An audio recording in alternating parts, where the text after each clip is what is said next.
Yung batang-bata ka, nininegosyo mo yung franchise?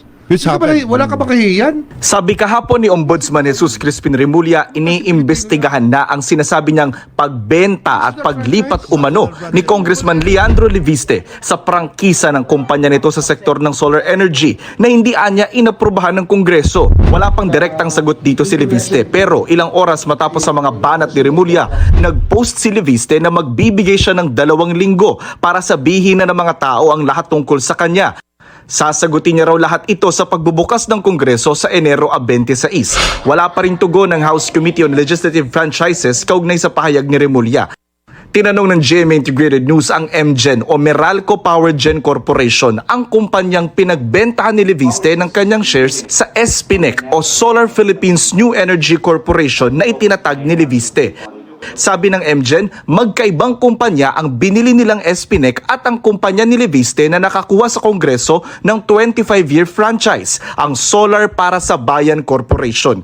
Kaya sabi ng MGen, hindi sila nakikinabang at hindi nakadepende sa prangkisa na nakuha ni Leviste sa solar energy. Magkaibang kumpanya po ito. Ang MGen po ay hindi kumuha or nagmamay-ari ng kahit anumang karapatan, pribileyo or interest na may kaugnay sa prangkisa ng solar para sa bayan. Bukod dito, ang mga negosyo at operasyon ng SPNEC ay hindi nakasalalay sa nasabing prangkisa.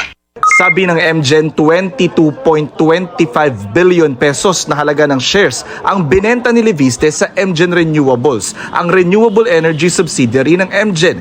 Hinati-hati ang bayad at transaksyon nito mula dulo ng 2023 hanggang simula ng 2025, bagay na makikita sa disclosures ng SPNEC sa PSE o Philippine Stock Exchange.